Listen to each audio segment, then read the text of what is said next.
Welcome, everyone, to our class today where I speak at native speed because I'm a native speaker.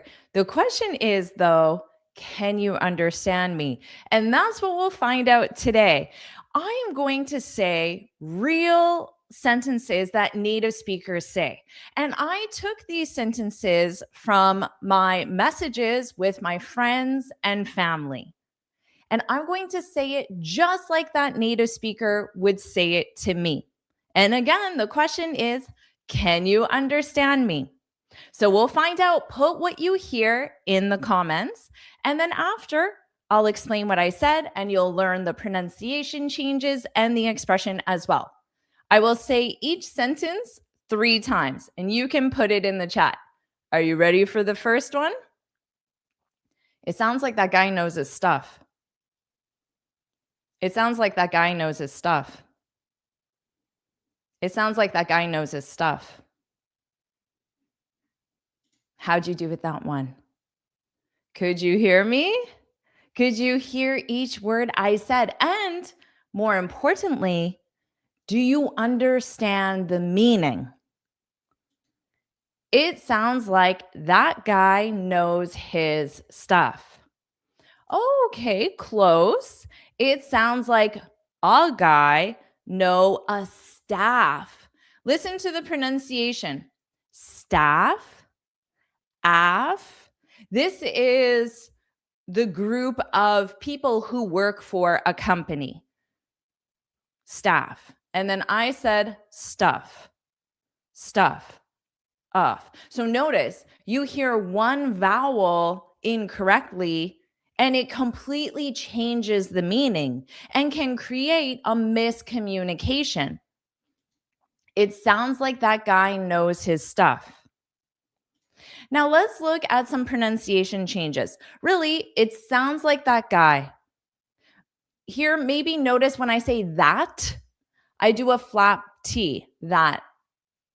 So what I do is I put my tongue in the T position, but I don't push out the sound. That guy. And I open my mouth for guy. It sounds like that guy. It sounds like that guy knows his stuff. So his stuff will sound like one word. His stuff. His stuff. Repeat after me. His stuff.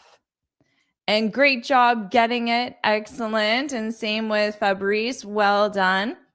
Now, to know one's stuff. So you could say, Jennifer, you know your stuff. You know your stuff. You know your stuff. He knows his stuff. We know our stuff.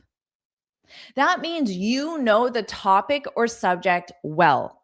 So you can think of it as you're an expert, but stuff represents whatever the context is. So if you say, Jennifer, you know your stuff, the context would be the English language. And it could be even further. If I'm teaching you pronunciation and you say, Jennifer, you know your stuff, well, then the context is pronunciation. It's like saying you are very knowledgeable on the topic of pronunciation. And no, you can't say your job because his stuff represents any topic. It doesn't have to be related to work.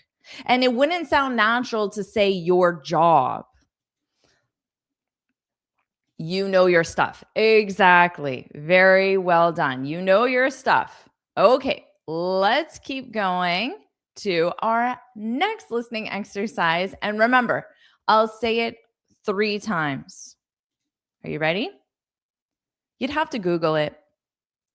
You'd have to Google it. You'd have to Google it.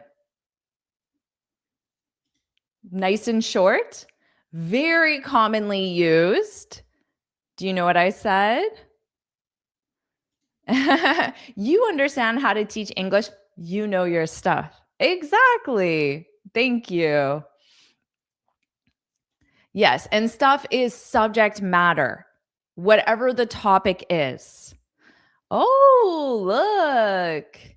You'd have to Google it. Exactly. And I chose this one specifically for 2 reasons. Because a lot of students will forget that U apostrophe D, which stands for you would. You would. And that's why I chose this, because grammatically, it is incorrect to say, well, this is correct. You have to Google it, but the expression is would and then the base verb. You would have to Google it. You'd. It's very difficult to hear that pronunciation change between you and you'd. Notice you, the sound continues a little bit more, and you'd, when I add the D, which represents the contraction of you would, you'd, the sound closes because my mouth goes into that you'd, into that D position. You'd have to Google it. And I shared this because I wanted you to see how I'm using the word Google. So what's the importance of the word Google? What type of word is it in the English language? And yes, let's go. Thank you so much.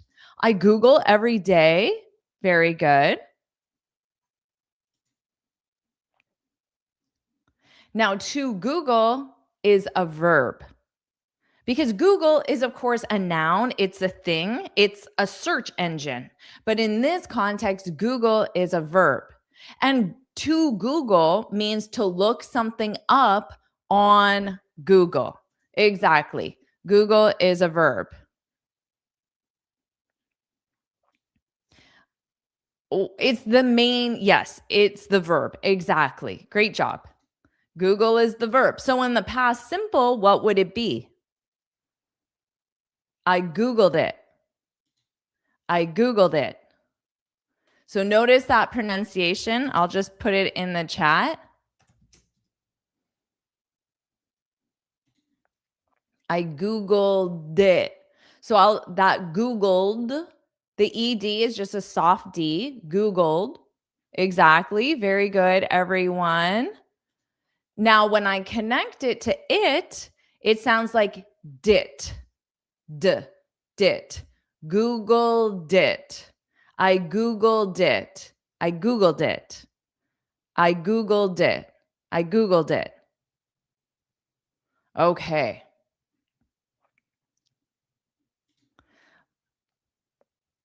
Let's keep going. And I'm so glad you're enjoying the lesson. If you are, put yes, yes, yes, put yes, yes, yes in the comments so I know you're enjoying the lesson. Also, like this lesson to show your support and subscribe so you're notified every time I post a new lesson.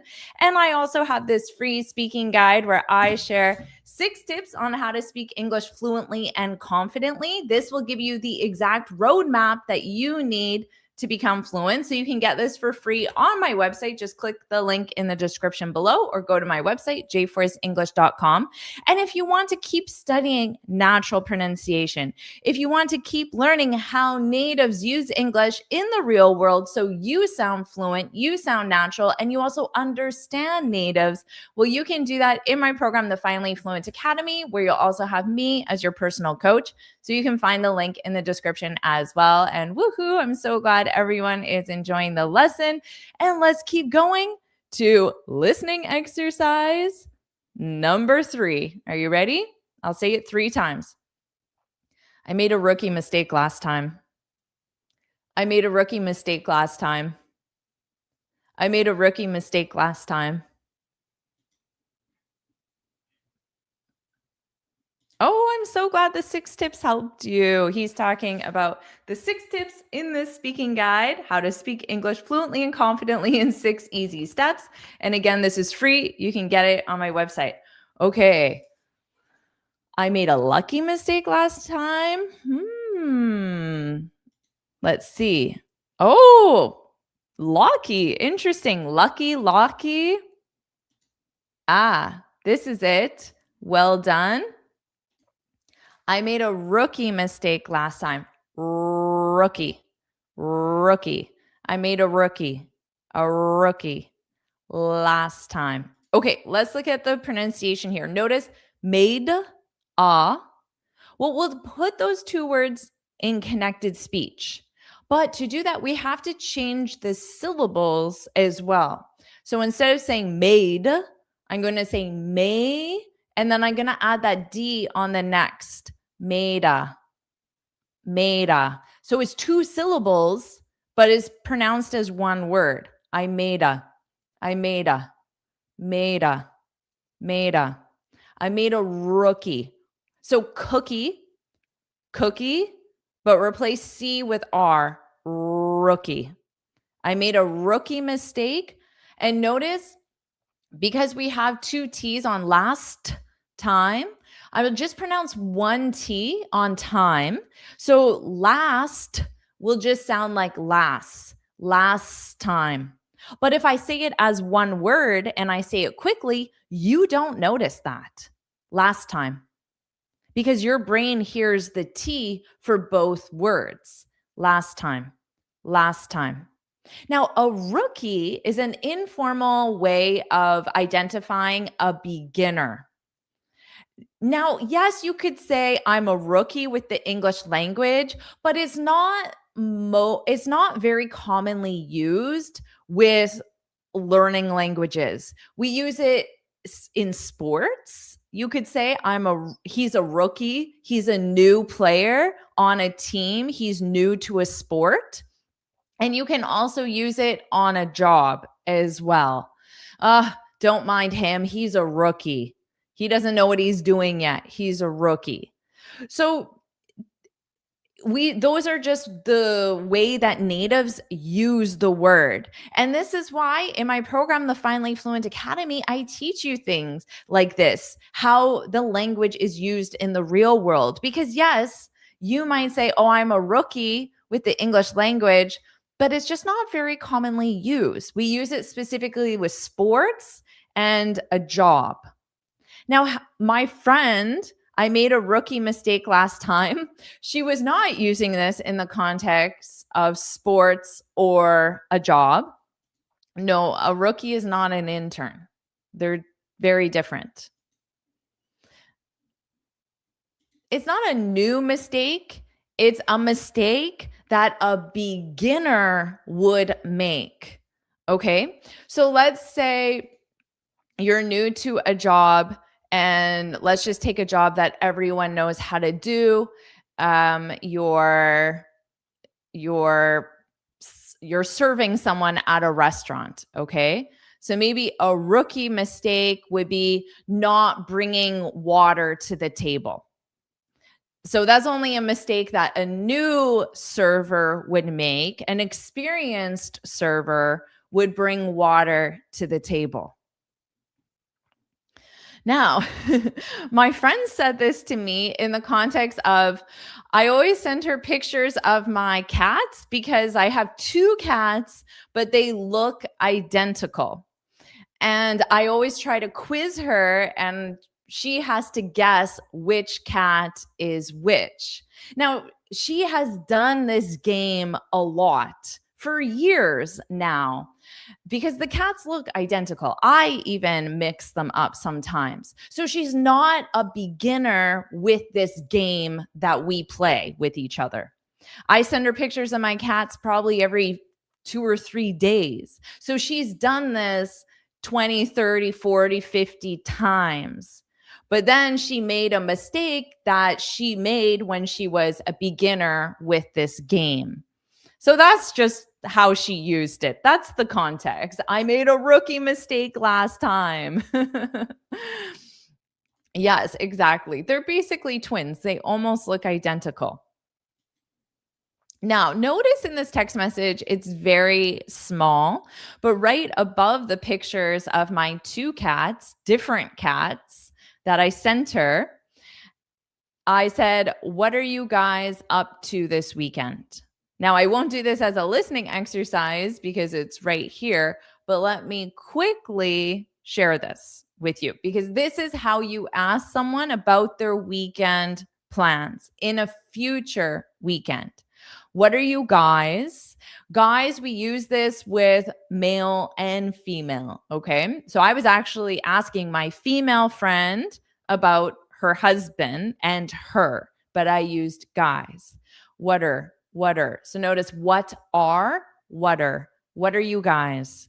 What are you guys up to? So up to will sound like up to. What are you guys up to this weekend? What are you guys up to this weekend? I could ask you, what are you up to this week? I could do that as well. It's just very commonly asked for the weekend. And it's the same as asking, what are you doing this weekend? Okay, let's keep going. Thank you so much. To number 4. Are you ready for it? Here we go. I'll say it 3 times. I almost got scammed the other day. I almost got scammed the other day. I almost got scammed the other day. Did you hear that? What did I say? Anyone know?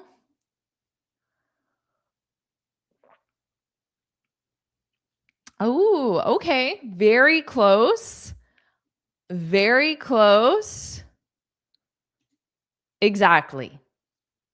Because you need to make sure the grammar is correct as well. So a couple words were off here, and this is grammatically incorrect because you need got, and then scammed would be in your ed verb.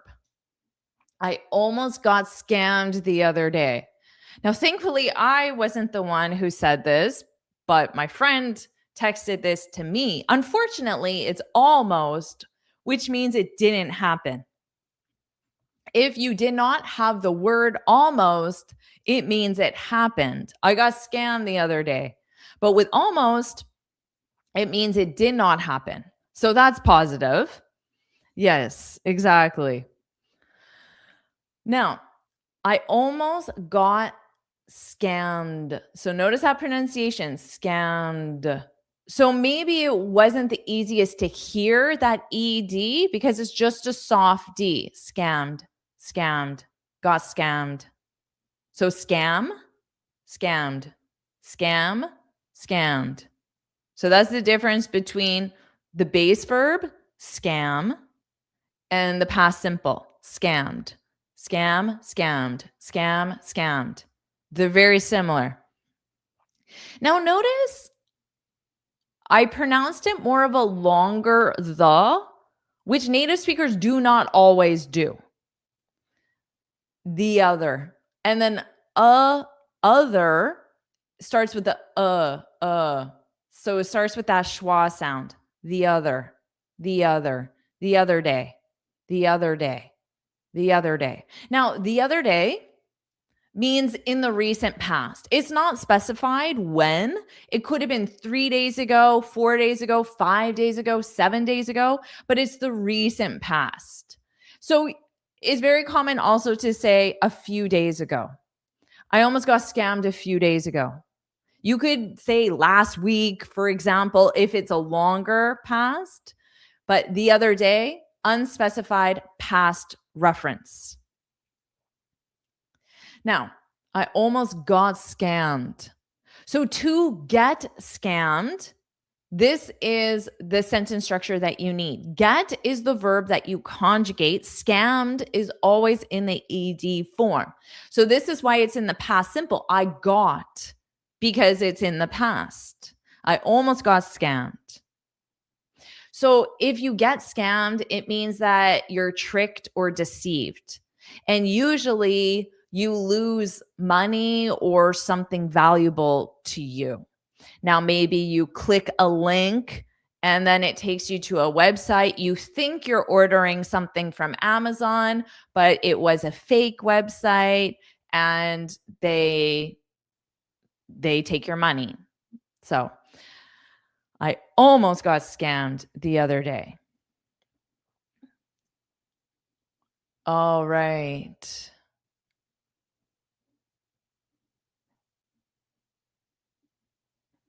Let's keep going to number 5. Are you ready? I'll say it 3 times. Fingers crossed, I get the job. Fingers crossed, I get the job. Fingers crossed, I get the job. How'd you do with this one? Pretty short.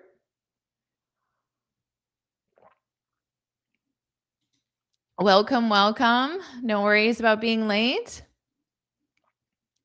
Good job, everyone. Good. Very nice. Okay, close. This one, the verb's in the wrong tense. So I noticed some people put the verbs in the wrong tense. Oh, well, that's great. I'm glad you heard the first part and the last part. That's awesome. I'll say it one more time. Fingers crossed, I get the job. I get the job. In the past, it'd be fingers crossed, I got the job. But it wouldn't make sense grammatically based on the expression. Because, okay, do you do this in your culture? Do you go like this?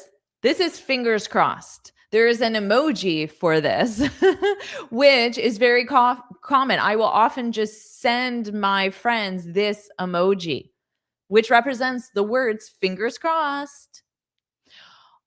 Now, this is an expression. The expression is the 2 words fingers because there are 2 involved, so it's plural, and I'm literally crossing them.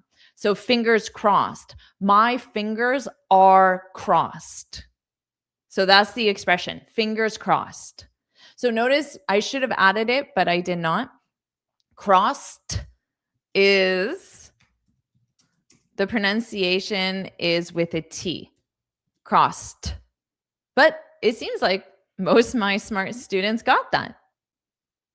Oh, you say thumbs crossed, but do you have an emoji or do you not an emoji, but do you go like this? Because we literally go like this. So if my friend's talking to me and says, "Oh, I had another interview. It's down to 3 candidates." I would say, "Fingers crossed," but I would literally cross my fingers as well. So do you actually go like this in your culture? So this is an expression used saying to my friend, "I hope you get the job." So it represents a positive outcome based on whatever the situation is. So if you tell me that you have an exam tomorrow, I would say fingers crossed. It means I hope you do well on the exam. I'm wishing you a positive outcome for the exam. If you say I have I'm doing stand-up comedy, or I'm performing with a band tomorrow, or I'm participating in a local play, I would say fingers crossed. I'm wishing you good luck and I'm hoping there's a positive outcome. Fingers crossed. So my friend said, fingers crossed, I get the job. So she's wishing the positive outcome on herself, which we do. So we do it for ourselves and we also do it for others. Yes. So you can use break a leg, but only with performances. So if you're going on stage before a musical performance or a stand-up comedy performance or even a dance performance, then someone would say, break a leg. We do not use that for job interviews, exams. And again, this is where you have to understand how natives use the language. So we only use break a leg, and it's not break your leg. I didn't notice that. It's break a leg, break a leg. We only use this with performances. Fingers crossed, we used to wish good luck in any situation. All right. So does anyone have an important event coming up? A job interview, an exam, a presentation? Let me know. And then I will say, Fingers crossed. Let's keep going to number 6. Here we go. I'll say it 3 times. Taking the bus doesn't bother me. Taking the bus doesn't bother me. Taking the bus doesn't bother me. How'd you do with this one? Oh, I appreciate that. Thank you. But that's not what I said. Oh, interesting. Bath, bus. And yes, good job correcting that grammar there. Oh, Fabrice has an exam tomorrow. Fingers crossed, Fabrice. Fingers crossed. Okay. Yes, everyone. Taking the bus doesn't bother me. That's exactly what I said. So what does this mean? Who can say this a different way? Taking the bus doesn't bother me. Let's talk about here. I think the pronunciation was clear. There's not a lot of connected speech or drop sounds. Taking the bus doesn't bother me. Everything is fully said. I wanted to point out the sentence structure and the meaning. So notice this is a gerund, taking the bus. That entire phrase, those 3 words, taking the bus, that's the subject. The subject is it or this. This doesn't bother me because there's one gerund. Now, if something doesn't bother you, it means it's not inconvenient. So it's not negative in the sense of annoying. But we use this with items that many people do think is inconvenient or annoying. So you almost are clarifying that a lot of people don't like this, but not me. I'm neutral or I'm positive. Taking the bus doesn't bother me. Yes, exactly. I don't mind taking the bus. Exactly. The exact same meaning. Very good. So you can use this maybe with some chores around the house. Maybe everyone in your house, nobody likes doing dishes, but you always volunteer because doing dishes doesn't bother me. Doing dishes doesn't bother me. I don't mind doing dishes. So you can absolutely use I don't mind.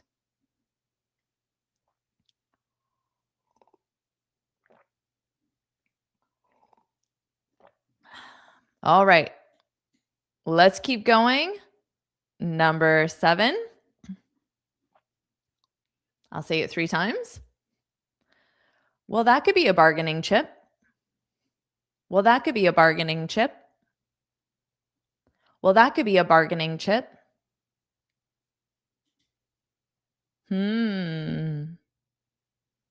What do you think?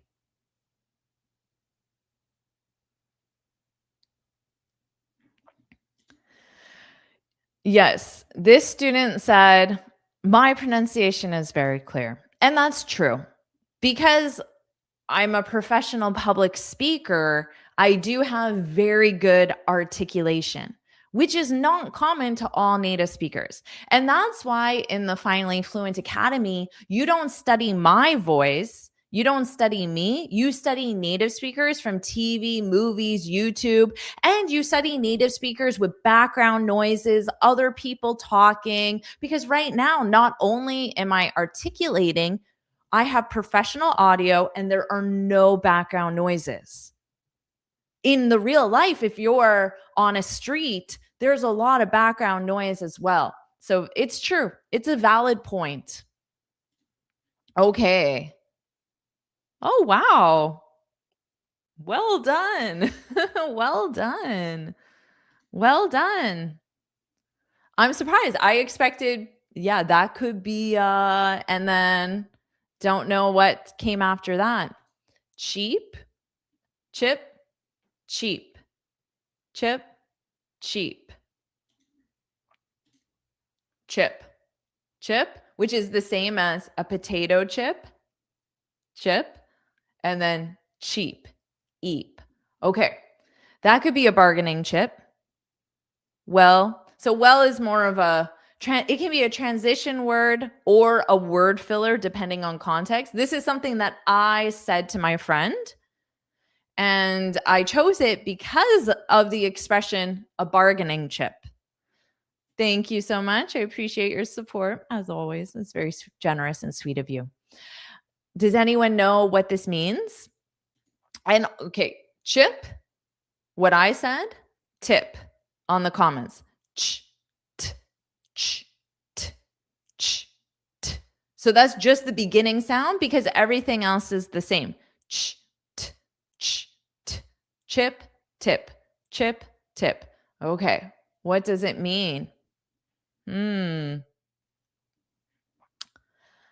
Well, that could be a bargaining chip. Nothing to do with potato chips. A bargaining chip is something that you can use to your advantage when negotiating. So let's say you're applying for a job and it's between you and one other candidate, but you're available to work on weekends and the other candidate is not. And you could use that to your advantage to negotiate getting the job because you have greater availability. And you can also use it to negotiate a higher salary because working on weekends is more of a premium in North America, at least. So that's just an example of something you can use to your advantage. Now, if you're applying for a job in your local city that isn't English speaking, you could use the fact that you can speak English fluently as a bargaining chip. If there's you who speaks English and your local language, your native language, and then there's another employee who doesn't speak English or has a very beginner level of English, well, you could use that as a bargaining chip. So something you can use to get the job or also to negotiate a higher salary. That could be a bargaining chip. That could be a bargaining chip.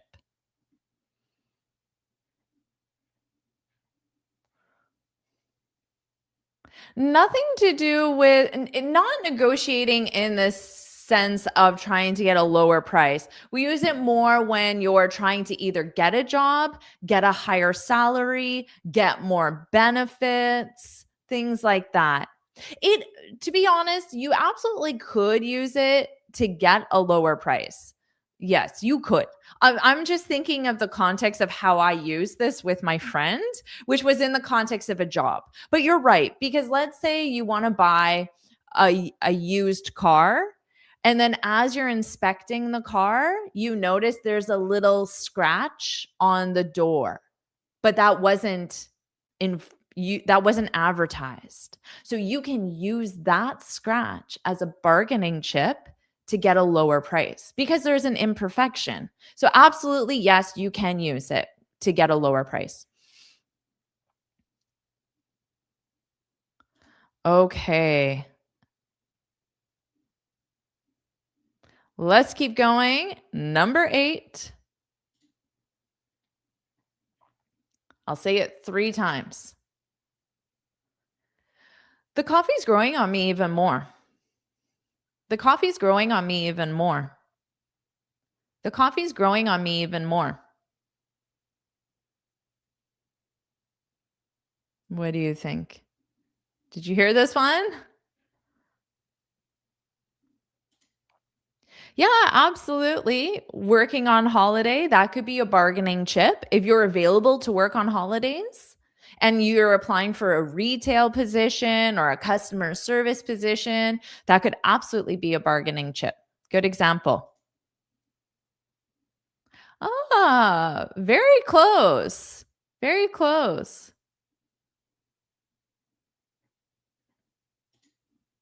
Yes. Good job. Yes. Close. Yeah, you're like growing. What? Very nice, everyone. Oh, thank you so much. I appreciate that. Yes, well done. Well done. The coffee is growing on me even more. Hello, all the way to Switzerland. The coffee is growing on me even more. Okay, what does this mean? What? Grow on me? What's the use of this? The coffees. So notice, instead of saying the coffee is, native speakers will generally just combine those together, the coffees. So it will sound like plural. It'll sound like two coffees, the coffees growing on me, on me even more, me even. That was a difficult transition. That's one that you might add a pause on purpose to smooth out the pronunciation. Growing on me even more, me even. But I'm impressed that a lot of people understood that. Oh, no, no. But good try, Hidaki. Good try.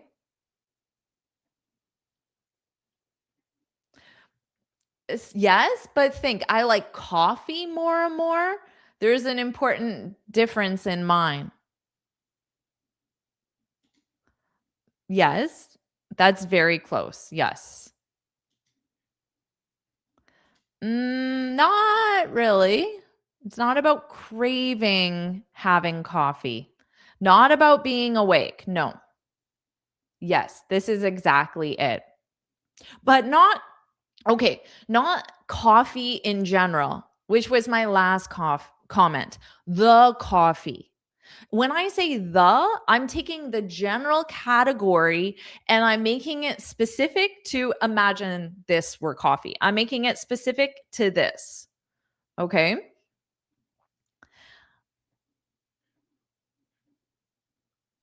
So it's not coffee in general because I said the coffee, which represents the coffee that I'm currently drinking. That's actually a very good suggestion to try this lesson with background noise because having noises in the background is more realistic. I will consider that, but just know that's exactly what we do in the Finally Fluent Academy. Well, you don't study me with background noises. You study native speakers from TV, movies, YouTube, and there are naturally background noises. Okay, this means something you originally didn't like but you start to like more over time. So if I say the coffee's growing on me even more, it does not mean I love this cup of coffee. Just imagine this is a cup of coffee, okay? So and this is it. My first day of trying this new coffee. Oh, that's terrible. Oh, I don't like it at all.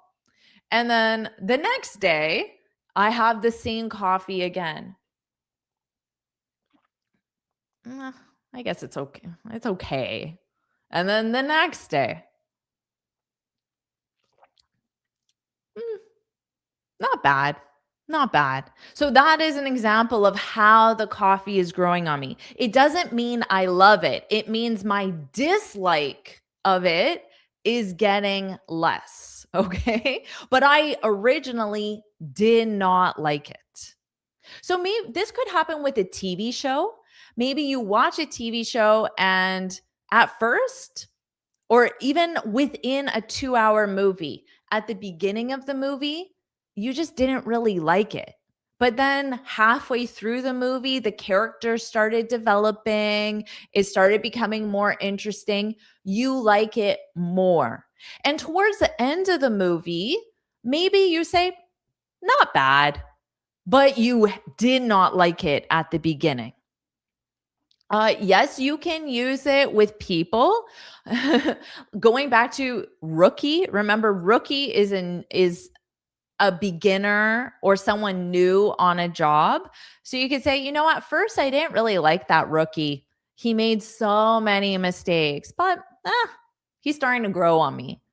So now it's not that you really like him, it's just you dislike him less.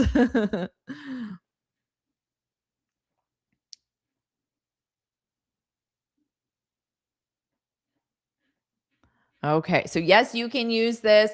Oh, yeah, with songs. Absolutely. Have you ever heard a song and at first you just really dislike it, but then you hear it a couple more times and you're like, yeah, I guess it's pretty catchy. Catchy means that it's easy to listen to, it gets stuck in your head. And then by the end of the week, you're singing the song, it's stuck in your head. Exactly. So you can use this with food items. You can use it with movies, TV shows, books, songs. You can use this with people. You can use this with basically anything, a new activity as well. So to grow on, okay, to grow on someone. Now, it's in the present continuous. That's why I have the verb to be. The coffee is growing on me even more because every time I try it, I seem to like it a little bit more. That's why it's in progress, the present continuous. Exactly. English is growing on me even more after these lectures. Yeah. Just keep in mind that means that you didn't like English at first, which is totally normal. Maybe you say, English grammar is growing on me even more. You don't have to say even more. You can say, English grammar is growing on me. You really hated English grammar. You every time your teacher talked about grammar, you just did not want to hear it. But now you find it more interesting, more helpful, more enjoyable. Okay. Yes, you can use this with a strict teacher in your school. Yes, absolutely. The teacher is growing on me even more. Absolutely. Okay, let's keep going. Sure.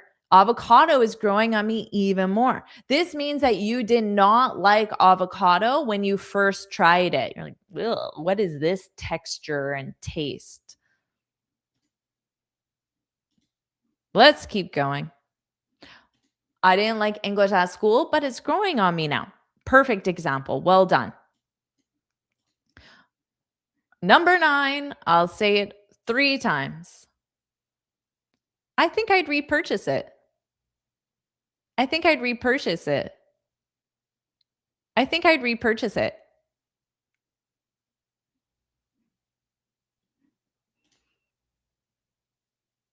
Hmm. And the it is coffee. It's a continuation from this next one. So the coffee is growing on me even more. And then the next sentence in the chat was, I think I'd repurchase it. It being this specific type of coffee. Oh, look at that, everyone. I think I'd repurchase it. Very nice.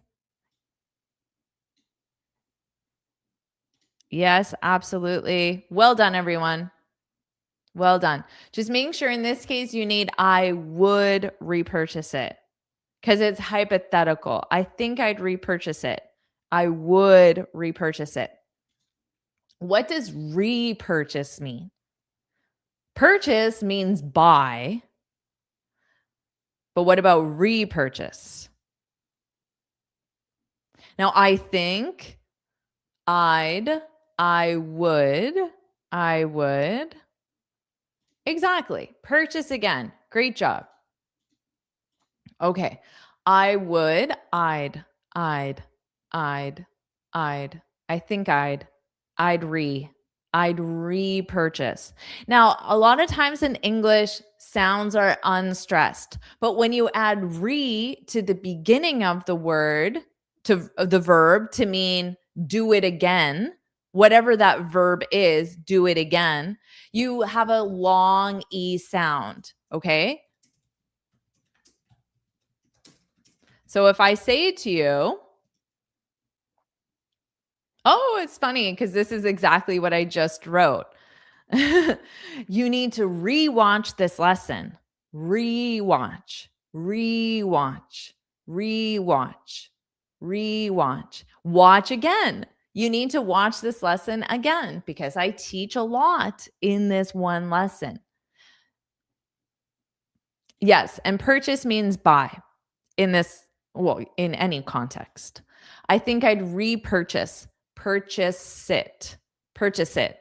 So notice how that sounds like purchase sit, sit. The it sounds like sit because I'm taking this S from purchase and I'm connecting it on to the next sound. Purchase sit, sit, purchase it. And it's not chase.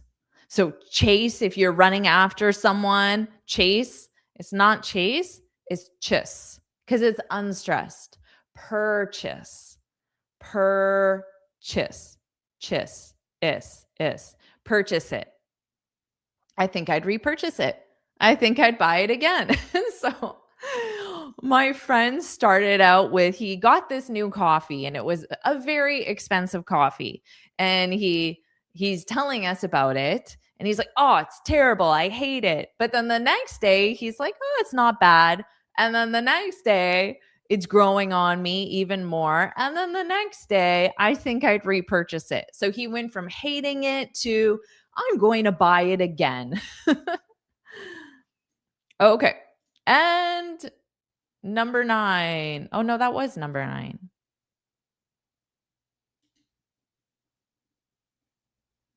I think maybe this should say number 10. Let's hope, because I have a number 10 for you. Let me just, this was number 9, so this should be number 10. Okay, ready? Number 10. I'll say it 3 times. We could do the morning if that works. We could do the morning if that works. We could do the morning if that works.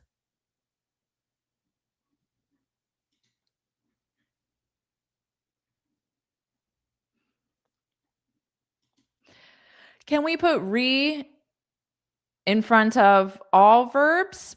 Well, any verb that is possible to do again. I mean, off the top of my head, I can't think of certain ones that are a rule that you're not allowed, but just logically, what would you do again? So if logically you could do that action again, the action of the verb, then most likely, but I would have to see the context to say that. But I don't know of any exceptions. Maybe just logically it doesn't make sense.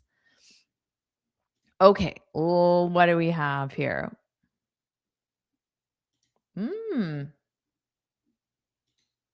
We could do the morning if that works. Now this one, it has a comma in here, and the purpose of a comma is to take a pause.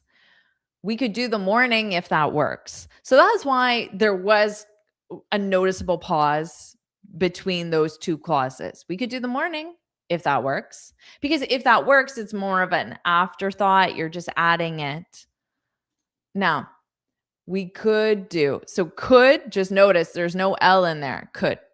And it's a very unstressed sound. Could do. Now, could will come down into a flap D because otherwise it's just could, and that's not correct. So you have to have that flap D, could do. But when you open your mouth, you're going to say do. So in that sense, these 2 words are combined together. Could do. We could do the morning if that works. And I shared this. So this is one of the text messages I got from my friend.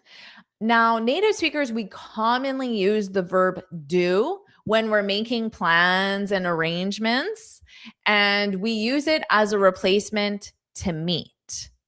So here, it would be, we could meet in the morning if that works. We could meet in the morning if that works for you. So by adding if that works, my friend is saying, where free are you? We can meet in the morning if that works. So to be safe, you should use the verb meet unless you're very confident that you're using it correctly with do. But just know that natives, including myself and including in professional situations, we use the verb do. We could do the morning if that works. So this sentence at the bottom, if I'm making plans with a client, even with a very serious client or a very serious situation professionally, I would still say, I can do Monday at 1 p.m. If the client is asking, okay, when can we meet? When can we discuss this? I can do Monday at 1 p.m.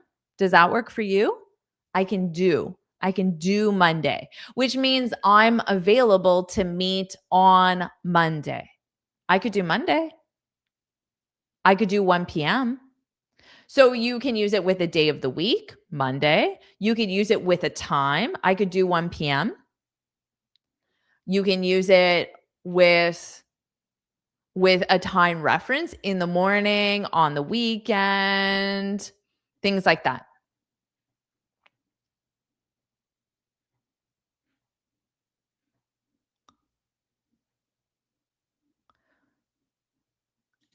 And that's the lesson. So you had 10 listening tests. It seems like everyone did really well.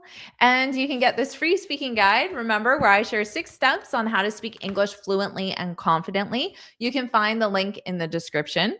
And also, remember, this is exactly what we do in the Finally Fluent Academy. You study real English. You don't study me. You study native speakers from TV, movies, YouTube, and the news. And you do that because you need to study many different accents. You need to get comfortable with many different styles of speech, background noises, people talking at the same time. Because, like people said in the comments, my speech is very clear. And that's why in the Finally Fluent Academy, we use real English from TV, movies, YouTube, and the news. And you do the exact same thing. You test your listening skills, and then you add the expressions to your vocabulary. You feel confident using them. And then you also have me there as your coach to help correct you, answer your questions, work with you so you feel confident and natural using everything that you learn. And of course, make sure you put yes, yes, yes in the comments if you like this lesson. If you want to keep practicing your listening in our live lessons, let me know and I can easily make another part, a part 3, because this is actually part 2. So I can easily make a part 3 because I get messages from friends. Oh, I have one right now. Every single day using real English, phrasal verbs, idioms, expressions, and I have so much fun sharing them with you so you feel confident using real English as well. All right, everyone. And if you want a part 3, put part 3 in the comments as well. Natalia wants a part 3. I could do with a break. Ah, very nice. You're very welcome. I'm so glad, everyone. Woohoo. Oh, you know your stuff. Thank you. It's true. I do. I truly feel like I do. Only because I've been doing this for a very long time. Woohoo. Hidaki wants a part 3. Woohoo. Awesome. Okay, everyone. Have a wonderful rest of your day. And maybe I will see you in part 3. Bye.